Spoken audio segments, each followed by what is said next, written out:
Assalamualaikum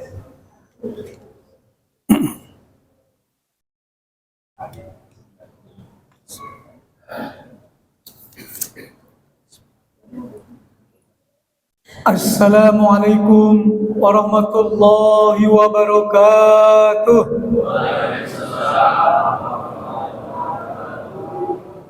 Alhamdulillah, alhamdulillahilladzi arsala rasulahu bil huda wa dinil haq liyudhhirahu ala dini kulli walau karihal musyrikun.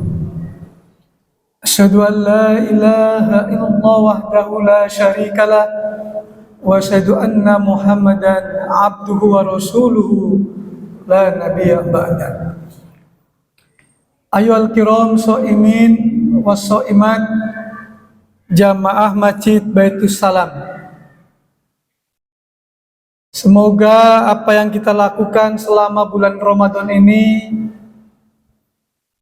semoga Allah menerima dan meridhoi setiap amal yang kita lakukan. Dan mudah-mudahan Ramadan ini adalah Ramadan yang terbaik di antara Ramadan yang telah kita lalui. Tentunya dengan Ramadan yang terbaik ini, kita juga ingin menjadi orang yang terbaik di sisi Allah Subhanahu wa Ta'ala. Hadirin rahimakumullah, langsung tema ceramah ini adalah hidup mulia bersama Al-Quran. Hadirin rahimakumullah, siapapun yang bersama Al-Quran dimuliakan oleh Allah. Kanjeng Nabi Muhammad itu adalah utusan Nabi yang terakhir. Setelah begitu lama dari tugasnya Nabi Isa ke Nabi Muhammad, tidak ada Nabi begitu panjang sekali. Maka dunia khususnya di Mekah itu masyarakat dalam keadaan yang sangat-sangat jahil, sangat-sangat bodoh, tenggelam. Oleh karena itu kemudian Allah mengutus Nabi yang terakhir. Allah mengutus agama yang terakhir. Kemudian Allah menurunkan Al-Quran sebagai kitab yang terakhir. Maka Al-Quran diturunkan oleh Allah kepada kanjeng Nabi Muhammad itu, maka Allah memilih malaikat yang terbaik di antara malaikat. Pemimpinnya para malaikat, yakni malaikat Jibril alaihissalam. Malaikat yang terbaik. Kemudian Al-Quran diturunkan kepada manusia yang paling terbaik di antara manusia sejagat raya alam ini. Habibil Mustafa, kekasih dan pilihan Allah Subhanahu wa Ta'ala, yakni kanjeng Nabi besar Muhammad sallallahu alaihi wasallam. Malaikat yang terbaik, manusia yang terbaik, diturunkan kitab yang terbaik, Al-Quran. Kemudian dipilih di bulan yang paling terbaik, yakni bulan Ramadan. Karena di bulan Ramadan ini ada satu malam yang nilainya lebih dari 1000 malam. Jadi semuanya serba terbaik. Karena apa? Karena ini untuk menutup agar manusia di akhir zaman ini adalah manusia-manusia yang mendapatkan derajat yang terbaik di sisi Allah Subhanahu wa Ta'ala.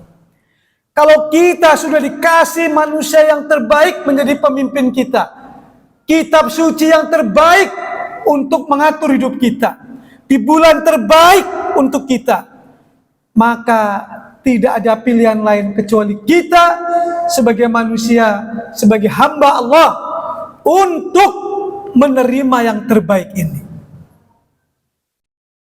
Jadi pilihan kita ini harus menerima yang terbaik ini. Maka kemudian Allah menurunkan Al-Quran itu dengan tugas untuk apa? Melakukan transformasi. Kalau dalam bahasa keren kita adalah perubahan. Kenapa Allah menurunkan Al-Quran untuk merubah? Agar manusia itu hidupnya sejalan dengan yang Allah perintahkan. Agar hidupnya berkualitas di sisi Allah. Tidak asal hidup. Oleh karena itu, rahmakumullah, maka Al-Quran diturunkan, A'udzubillahi minasyaitonirrajim, Alif Lam Ra, Kitabun anjalnahu ilaika litukhrijan nas minad dzulumat ilan nur. Alif Lam Ra Kitabun. Inilah Al-Quran yang aku turunkan kepada engkau ya Muhammad untuk mengeluarkan manusia minad dzulum, dari kegelapan, dari kebodohan, dari kejahilian, dari kesombongan, dari keangkuhan. Tidak tahu arah hidup itu mau kemana. Maka Allah turunkan Al-Quran, minad dzulumat ilan nur, agar mereka menunjuki hidup ini dengan cahayanya Allah, dengan nurnya Allah, yakni Al-Islam. Jadi kalau manusia dilahirkan tanpa Al-Quran, maka manusia tidak ada artinya. Ketika alam semesta itu diciptakan, tidak ada Al-Quran, maka alam semesta ini tidak akan menjadi baik. Begitu juga kehidupan. Tatkala kehidupan ini tanpa diturunkan Al-Quran, maka kehidupan itu akan membawa kehancuran. Maka kemudian Al-Quran diturunkan, dibuktikan oleh Allah kepada Kanjeng Nabi. Maka hadirin rahimakumullah, maka Allah menetapkan bahwa Al-Quran itu adalah sempurna. Artinya apa? Artinya Al-Quran itu mampu memberikan jawaban tentang hidup dan kehidupan manusia. Manusia itu mau kemana arah hidupnya? Apa tujuannya? Bagaimana cara meraihnya? Al-Quran diturunkan oleh Allah. Wa tamat kalimatu rabbika, telah sempurnalah kalimat dari Tuhan kalian. Sidqa, benar, wa adlan, adil. Jadi kalau kita hidup ingin benar, nggak ada jalan lain kecuali dengan Al-Quran. Kalau kita hidup ingin mendapatkan keadilan, tidak ada jalan lain kecuali dengan Al-Quran. Maka begitu Nabi menjadikan Al-Quran itu menjadi bimbingannya, menjadi arahannya, maka manusia itu diangkat derajatnya oleh Allah Subhanahu wa Ta'ala. Tidak ada setiap persoalan apapun di dunia kehidupan manusia kecuali Al-Quran menjelaskan kepada orang itu. Wa nazzalna 'alaikal kitab tibyan likulli syai'. Kami turunkan Al-Quran untuk apa? Tibyan, untuk menjelaskan segala sesuatu. Manusia hidup itu yang memberikan perangkatnya Allah. Manusia punya mata, punya telinga, punya hidung, punya rambut, punya hati, punya perasaan, punya nafsu. Itu yang menciptakan Allah, dan Allah yang paling tahu tentang manusia. Maka ketika perangkat ini dipakai tidak sejalan dengan Al-Quran, maka orang itu akan tersesat, orang itu akan rusak, orang itu akan berbuat zalim, orang itu tidak akan berbuat adil, orang itu akan berbuat sebebas-bebasnya. Saya tanya, di negeri ini kira LGBT ada nggak nih Pak? Kurang keras? Banyak. Di sini riba boleh nggak Pak? Boleh nggak? Apa layak manusia-manusia yang menjadi pemakan riba akan diangkat derajatnya oleh Allah? Tidak. Ya ayyuhalladzina amanu la taqulu riba ad'afam mudha'afa. Fattaqullah la'allakum tuflihun. Hei orang-orang beriman, janganlah kalian memakan riba. Fattaqullah, hendaklah kalian takut kepada Allah, la'allakum tuflihun, agar kalian menjadi orang beruntung. Orang sekarang kalau nggak pakai riba katanya nggak bisa kita punya modal. Ya jelas lah, Karena uang dikuasai oleh IMF dengan perangkatnya seluruh dunia. Mereka yang mengendalikan siapa yang bisa mendapatkan uang. Mereka yang ngatur. Fattaqun nar. Takutlah kalian kepada neraka. Fattaqun nar. Hendaklah kalian takut kepada neraka. Uiddat lil kafirin, yang Allah berikan kepada orang-orang yang ingkar. Ini surat Al-Imran. Fattaqun narul lati uiddat lil kafirin. Hendaklah kalian takut dengan api neraka yang Allah berikan kepada mereka. Jadi hari ini kita hidup kalau tidak sejalan dengan Al-Quran, Pak, belangsak, Pak. Pengen tahu siksa api neraka itu? Siksa api neraka itu 70 kali lipat panas yang ada di dunia. Api di Indonesia ini yang paling panas itu di Krakatau Steel. Itu adalah 2000 derajat yang mampu melelehkan baja. Kalau 2000 kali 70 berapa? 140.000 derajat. Jadi Al-Quran itu diturunkan agar kita punya keyakinan terhadap perkara-perkara yang gaib. Surga neraka itu gaib. Allah itu gaib. Rizki itu gaib. Takdir Allah itu gaib. Hanya orang-orang beriman yang sanggup untuk memahami itu. Jadi jangan main-main. Nah, oleh karena itu 140.000 derajat bisa kita bayangkan, Pak. Ya. Nah ini. Nah, oleh karena itu Al-Quran Allah turunkan untuk menjelaskan artinya apa. Kita nggak usah kreatif jadi orang Islam ini. Yang dibutuhkan adalah menjadi orang yang taat, bukan kreatif. Al-Quran tidak perlu dikreatifkan lagi. Yang ada adalah menjadi orang yang taat. Maka Ramadan ini, hadirin rahimakumullah, dipilih oleh Allah menjadi pendidikan diklat terbaik di dunia. Kenapa Ramadan itu menjadi diklat terbaik untuk umat manusia dunia? Karena seluruh nabi-nabi sebelumnya dihadirkan Ramadan. Mereka juga menjalankan Ramadan. Jadi pesertanya dari mulai Kanjeng Nabi Adam sampai Kanjeng Nabi Muhammad diteruskan oleh umatnya sampai hari ini. Berapa umat Islam sekarang yang menjalankan Syaum Ramadan? Jadi diklat ini terbaik, yang memerintahkan Allah, pesertanya seluruh dunia tanpa pandang bulu. Orang kaya, orang miskin, pejabat apapun harus ikut pendidikan Ramadan. Tujuannya jelas, untuk menjadi orang yang paling mulia di sisi Allah. La'allakum tattaqun, agar kalian itu menjadi orang yang takwa. Orang yang bertakwa yakni itkum minan nar, agar mereka itu dijauhkan dari siksa api neraka. Jadi buat orang beriman, Ramadan ini harus menjadi apa? Pendidikan terbaik. Maka Ramadan itu tergantung, kualitas seseorang mengisi Ramadan itu tergantung dari persiapan yang dia siapkan. Maka 2 bulan sebelum Ramadan sudah diinfokan, Allahumma barik lana fi Rajab wa Sya'ban wa baligna Ramadan. Orang yang serius 2 bulan sebelum Ramadan dia sudah berdoa kepada Allah. Semoga diberikan keberkahan di bulan Rajab, diberikan keberkahan di bulan Sya'ban, kemudian dihadirkan di bulan Ramadan. Sekarang kita sudah hadir di bulan Ramadan. Mau apa? Ingin mendapatkan apa kita di bulan Ramadan? Nah, disinilah pentingnya kita sekarang punya satu komitmen yang kuat.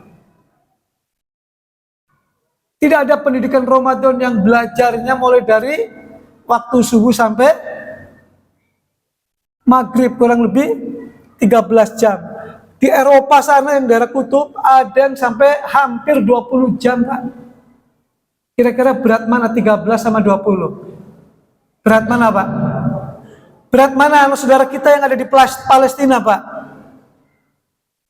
Saudara kita di Palestina, Pak. Kira-kira berat nggak puasanya, Pak?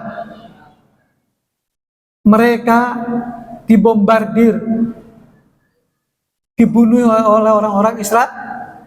Kita ini di daerah kota terutama enak, nyaman atau berat? Enak, nyaman, sahur, bisa bangun. Kalau di sana sahur, celegur. Buka puasa bersama, enak. Di sana ngais-ngais, kita kemana dapat makanan itu? Jadi ujian Allah itu berat buat kita. Nah, oleh karena itu agar kita sukses menjadi manusia yang berkualitas, Allah turunkan Al-Quran. Bagaimana sikap kita terhadap Al-Quran? Maka kita harus yakin Al-Quran itu kata Allah, diturunkan itu bukan untuk dibaca, bukan itu maksudnya. Inti dari Al-Quran itu diturunkan agar Al-Quran itu menjadi pedoman. Siapa yang mengatakan? Allah. Hada kitabun anjalnahu mubarak. Hada basoirul linnas, kata Allah. Al-Quran itu adalah basoir, petunjuk linnas bagi manusia. Wahuda warahmah, yang memberikan petunjuk dan rahmat liqaumi yuqinun, bagi kaum yang meyakini. Kalau Al-Quran tidak sampai kita yakini, nggak mungkin Al-Quran akan jadi aturan.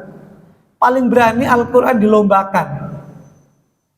Saya tanya nih, ini di Jalan Kesejahteraan berani nggak lomba baca Al-Quran? Ada nggak di sini? Kemarin? Dapat hadiah nggak? Tapi kalau kita mengamalkan Al-Quran dapat apa sekarang, Pak? Coba Bapak sampaikan di depan istana, ya kan?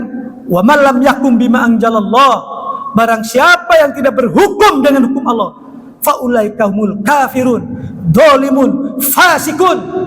Surat Al-Maidah. Tapi kalau kita menyampaikan ya ayyuhalladzina amanu kutiba alaikumusiyam kama kutiba alal ladzina min qablikum la'allakum tattaqun. Semua masjid hampir di seluruh dunia, istana, di rumah, di jalanan dibaca ayat ini. Coba turun lagi setelah ayat itu. Ya ayyuhalladzina amanu kutiba alaikum si kisos. Ya ayyuhalladzina amanu kutiba alaikumul kisos. Hei orang-orang beriman, diwajibkan kalian untuk berkisos. Apa itu kisos? Menerapkan hukumnya Allah. Yang mencuri dipotong, yang membunuh, ya kan, dirajam. Ini Al-Quran, Pak. Wasariku wasarikun. Yang laki-laki yang mencuri, perempuan yang mencuri, faqta'u aydiyahuma, maka potong kedua tangan. Surat Al-Maidah, Pak. Nah, kalau Al-Quran diturunkan terbaik, tapi kita hanya dipakai yang nyaman-nyaman saja. Sama begini bapak-bapak, kalau bapak-bapak dikasih seorang istri bidadari yang cantik semelekete, tapi kalau cuma dipegang tangannya saja, kira-kira gimana, Pak? Enak apa enggak enak? Enak, Pak, tangannya aja sudah bilang aja nggak enak. Pertama kan saya nikahkan, ya kan, saya diterima, oh cium tangannya, udah. Setelah cium tangan nggak dipakai tuh istrinya, Pak. Tapi kewajiban kita ngasih nafkah jalan terus. Mau punya istri begitu, Pak? Jadi kalau kita dikasih wanita terbaik aja, kita mengadakan pesta walimah, wah, kita undang untuk menyaksikan, itu dikasih wanita. Ini kita dikasih bukan manusia, bukan emas, bukan lautan, tapi Al-Quran. Apa kata Imam Al-Ghazali tentang Al-Quran itu? Al-Quran itu seperti samudra yang sangat luas. Coba kita lihat samudra yang sangat luas. Maka ada orang yang hobinya traveling, begitu ke laut, yang penting dia apa? Jalan-jalan, lihat di laut, seneng. Dapat laut sudah seneng. Ada yang kedua nelayan, kalau ke laut carinya apa? Nyari ikan. Apalagi kalau pelaut, kalau dia ke laut untuk nyebrang. Kalau tukang selam, dia ke dalam cari-cari. Ternyata di dalam hadirin romakumullah ada mutiara, ada permata. Makin ke dalam, makin berharga. Di dalam lagi ada namanya minyak. Di dalam lagi ada namanya gas. Jadi Al-Quran Pak, kalau dibaca Al-Fatihahnya aja sudah membuat kita bahagia. Apalagi dzalikal kitabul la raiba fihi hudal lil muttaqin. Al-Quran itu adalah kitab petunjuk bagi orang-orang yang bertakwa. Tidak ada keraguan di dalamnya. Jadi kalau kita memandang Al-Quran seperti orang traveling, kita cuma senang baca Al-Quran saja. Oh kalau orang teknologi, oh dia hanya senang ke dalam aja ngambil permatanya, emasnya. Kita sebagai seorang muslim diperintahkan oleh Allah, ya ayyuhalladzina amanu udkhulu fisilmi kafah. Masuklah ke dalam Islam secara kafah, total. Yang manis kita telan, yang pahit kita telan. Semua ditelan. Ini namanya orang yang punya loyalitas. Ini namanya orang yang punya komitmen. Tadi imam membacakan, siapa orang yang punya komitmen dengan Islam? Innalladzina qalu rabbunallah summastaqamu. Sesungguhnya orang yang mengatakan Rabb kami Allah, yang menciptakan kami Allah, yang mengatur kami Allah, summastaqamu, kemudian dia istiqomah memegang pernyataan itu dengan kuat. Tatanazzalu alaihimul malaikah, Allah turunkan kepada orang itu malaikat, ala takhafu wa la tahzan. Maka ketika orang diturunkan malaikat dengan Al-Quran, dia akan menjadi orang yang kuat. Hudal linnas, petunjuk bagi manusia. Wal furqan, mampu membedakan mana yang hak, mana yang. Coba negeri ini diadakan nuzul Quran udah berapa kali nih Pak? Sampai nuzul Quran di istana, ngaruh nggak kira-kira Al-Quran Pak? Jawab ini Pak. Al-Quran masuk istana ngaruh nggak Pak? Nggak ngaruh. Kenapa nggak ngaruh? Ayo. Ya. Al-Quran ini Pak, kalau ibarat obat Pak, kalau obat cuma dibaca bodrek, ya, terus tolak angin, dibaca itunya aja, ngaruh nggak dengan kesehatan kita? Harusnya diapain? Iya, diminum, dipakai. Al-Quran ini kalau dibacakan di istana, dibacakan di mana Masjidil Haram, di Mekah, nggak ngaruh Pak kalau cuma dibaca Pak. Kapan Al-Quran itu akan memberikan pengaruh? Kalau Al-Quran itu menjadi petunjuk. Hada basoirul linnas. Al-Quran itu petunjuk bagi manusia.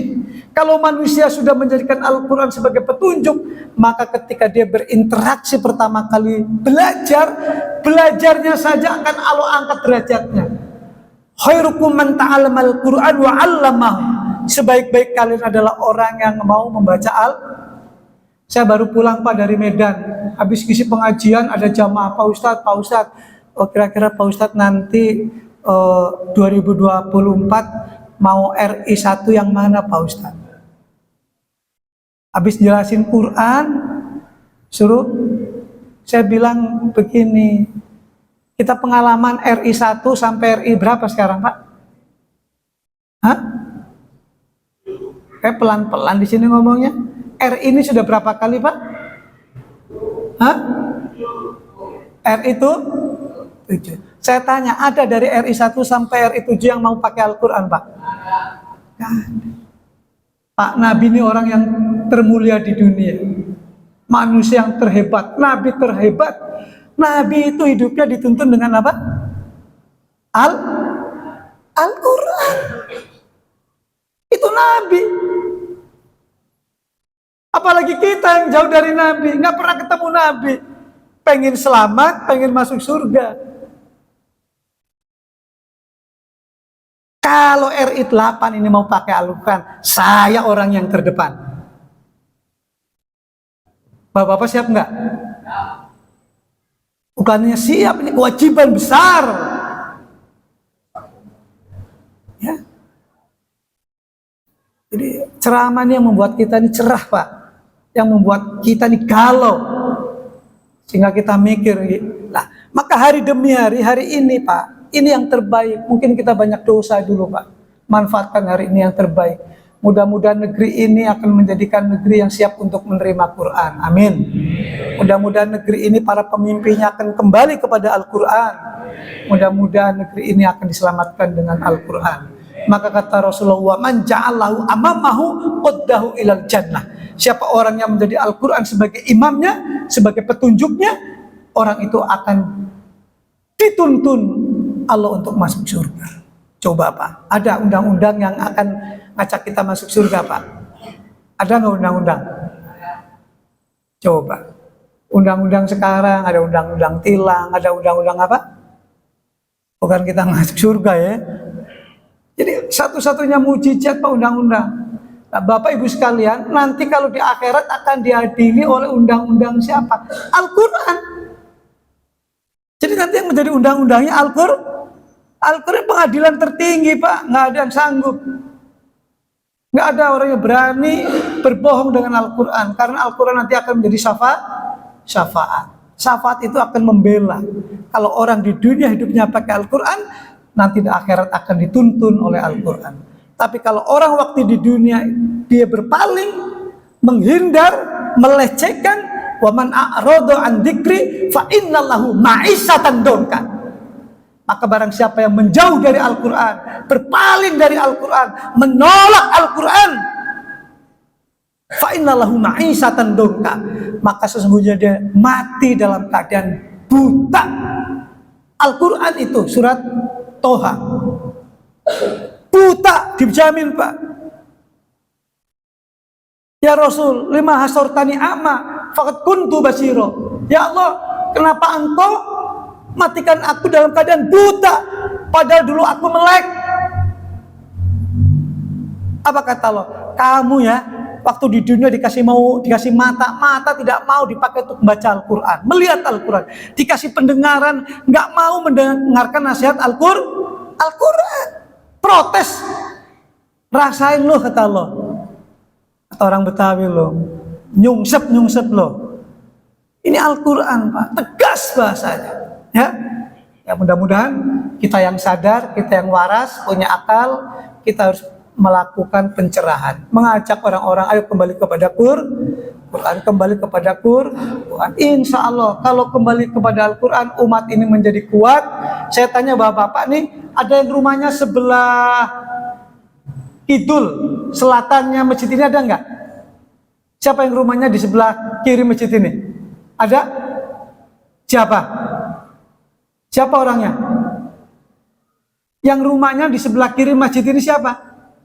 Mana ngacung tangan? Nggak ada.